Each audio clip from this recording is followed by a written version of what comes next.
আজকে আনকমন ব্যাঙের ছাতা পিঠা তৈরি করলাম। আসসালামু আলাইকুম ফ্রেন্ড, সবাই কেমন আছেন? আশা করি আল্লাহর রহমতে সবাই ভালো আছেন। আমি আলহামদুলিল্লাহ ভালো আছি। তো এটা হচ্ছে ব্যাঙের ছাতা বা মাশরুম পিঠা বলা যায়, তো একই রকমের।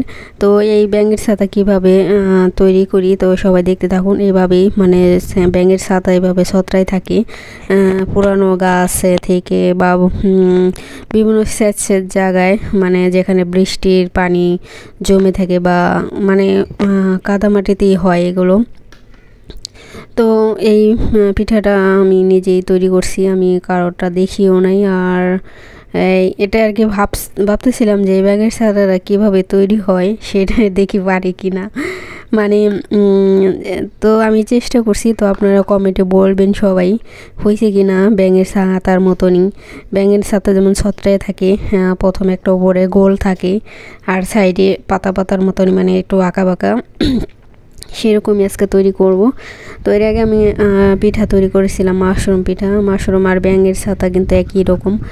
তো এখন আপনারা দেখতে থাকুন আমি কিভাবে তৈরি করি। প্রথমে একটা রুটি বেলে নিছি দেখুন গোল করে, তারপরে এইভাবে একটা বোতলের মুখ দিয়ে বা যে কোনো একটা কিছু দিয়ে, মানে সাইজ মতন আপনাদের ইচ্ছা মতো কেউ যদি বানাতে চান তো এইভাবে আমারটা দেখে শিখে আপনারা করতে পারবেন।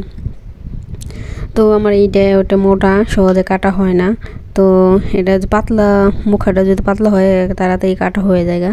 তো যেহেতু একটু মোটা এর জন্য কিন্তু, আর ওই মুখাটার সাইজটা আমার কাছে মানে ভালো লাগছে, এরকম সাইজ হইলে আর কি ভালো। অন্য অন্য আছে কিন্তু একটু ছোট বড় হয়ে যায়, সেজন্য এইটাই নিছি।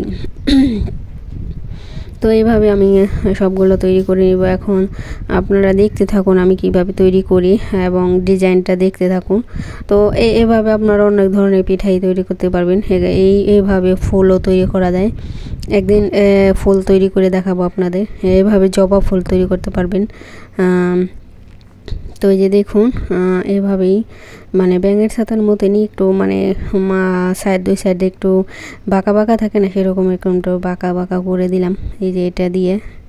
তো এই যে দেখুন আপনারা চামচ দিয়ে বা অন্য কিছু দিয়েও এইটাভাবে বাঁকা করতে পারবেন।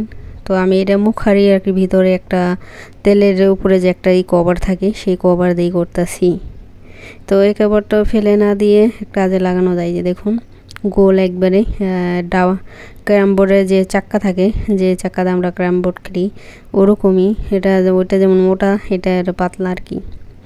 তো এই যে দেখুন আমি কিভাবে বাঁকা করতেছি, আপনি সবগুলোই দেখাইতেছি। অনেক সহজ এই পিঠাগুলো, যে কেউ তৈরি করতে পারবি, মানে কঠিন না কিছু। নকশি পিঠা যেমন অনেক কঠিন, বানাইতে সবাই পারে না, আর এসব পিঠা সবাই বানাইতে পারবো। তো আপনাদের দেখাইলাম একবারে, যদি আপনারা ঘরে তৈরি করেন ইচ্ছাগুলো করতে পারেন তৈরি। এরকম সুন্দর সুন্দর পিঠা তৈরি, যাদের ভিডিও ভাইরাল হয়েছে তারা যদি এরকম পিঠা তৈরি করেন আরও বেশি ভাইরাল হইব। তো আমরা তো আমাদের ভিডিও তো আর ভাইরাল হয় না, বা হইব কিনা তাও জানি না। তো চেষ্টা চালাই যেতেছি, হইলে হইব, না হলে নাই, আর কিছু করার নাই, ঠিক না? ইউটিউব নিজে থেকে যবে ভাইরাল করব তবেই। কারণ এমন আছে মনে করেন এখানে হাবি জাবি ভিডিও দেয় মানুষ, সেগুলো ভাইরাল হয়। আর অনেকে আছে এত সুন্দর সুন্দর ভিডিও দেয়, মনে করেন খুবই ভালো ভিডিও দেয়, তারা ভাইরাল হয়ে যায়। তবে কি আমি একটা জিনিস ফলো করছি, আপনারা যদি সব সময় একই কোয়ালিটির একই রকমের ভিডিও দেন দেখবেন ওই ভিডিও তাড়াতাড়ি ভাইরাল হয়ে যাব। যেমন কেউ আছে শুধু রান্নার এটাই দিল, আমরা যেমন আমি মিশালি ভিডিও দিই, একবার গান দিই, একবার এটা দিই ওটা দিই, এর জন্য আমাকে ভিডিও ভাইরাল হয় না। যারা মনে করেন একই রকমের, যেমন কেউ ডিমের রেসিপি দিল সবসময় ডিমের রেসিপি দিতে হবে, আবার কেউ ধরেন একটা আলু দিয়ে একটা রেসিপি করলো, সেটা যদি সবসময় একই রকম, তবে কি মানে একই রকম বিরোধী তো আবার ভালো লাগে না। একই খাবার কি রান্না করে কি ফালাবো। তো এই যে দেখুন আমি কিভাবে তৈরি করলাম। যে দেখুন আমার মাশরুম পিঠাটা, আমি আগে যে ওই বানাইলাম গাছটা, ওটা তখন ভিডিও আমি ভাবছি ভিডিও চালু করে রাখছি, ভিডিও জব করে রাখছি, এটা সে খেয়াল নাই। পরে আবার উঠাই আবার দেখাইলাম আপনাদের। এই যে দেখুন প্রথমে একটু বড় আটা নেবেন, তারপরে উপরে নিচে একটু চিকন, উপরে একটু মোটা করে দিবেন, তাহলে ওইটা গাছ হয়ে যাবে। মানে এটা হচ্ছে গাছ। তারপরে যে ব্যাঙের সাথে যে ছড়ায় চারিদিকে পাতার মতন ওরকম ছড়ায়, তো ওগুলি তো আপনাদের দেখাইলাম।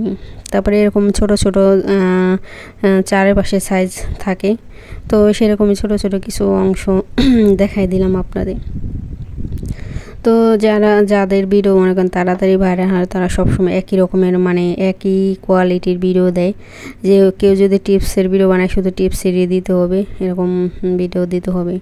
আমি দেখছি, তবে অরিজিনাল ভিডিও যেমন আমরা নিজেরা তৈরি করে এইসব ভিডিও তাড়াতাড়ি ভাইরাল হয়। যারা বিভিন্ন জায়গায় থেকে ডাউনলোড করে আনে বা অন্য ভিডিও দেয়, তাদের ভিডিও ভাইরাল হয় দেরিতে, আবার তাদের রিস্কও থাকে, চ্যানেল ডিমনিটাইজেশন হয়ে যায় বা মনিটাইজেশন চলে যায়, এমন আছে চ্যানেল ডিলেটও হয়ে যায়।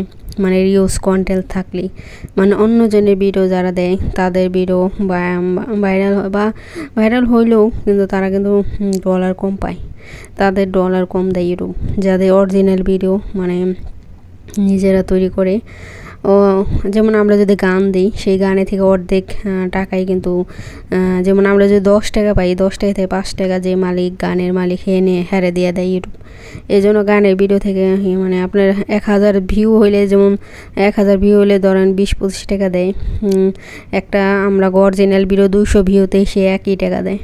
এজন্য গানের ভিডিও দিলে মনে করেন টাকা কম পাওয়া যায়, আবার সহজে ভাইরাল হইব না ভিডিও, কারণ আমরা একই রকমের একবার গান, একবার রান্নার ভিডিও, এসব ভিডিও দিলে সহজে ভাইরাল হইব না। 1000 গানের ভিডিও তো এমনি 1000-2000 এর উপরে যায়ই না, কেউ 5000-10,000 কখনো ভিউ হইব না। তো আর যদি সবসময় একই কোয়ালিটির ভিডিও দেন, রান্নার ভিডিও দেন, তাহলে দেখবেন তাড়াতাড়ি ভাইরাল হয়ে যাব।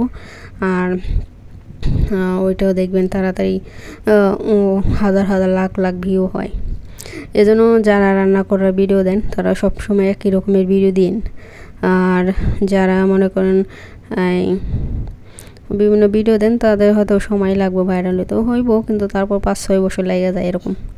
তো এই যে দেখুন, একটা পিঠা বানাইলাম, তো কেমন হলো সবাই সুন্দর একটা কমেন্ট করে দিবেন।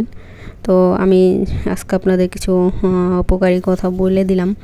তো আমার এই কথাটা মিলেই দেখেন, যারা একই রকমের ভিডিও দেয় তাদের ভিডিও কত ভিউ হয়, লাখ লাখ ভিউ হয়। সবসময় একই কোয়ালিটির ভিডিও দেয়, যেমন কেউ যদি ব্লগ ভিডিও দেয়, ব্লগে দিতে হইব সবসময়। তো বিভিন্ন রকমের ভিডিও দিলে এগো ভিডিও সহজে ভাইরাল হয় না, আর একবার ভিউ হইব আবার হইব না এরকমই। তো সব ভালো থাকবেন, সুস্থ থাকবেন, আল্লাহ হাফেজ।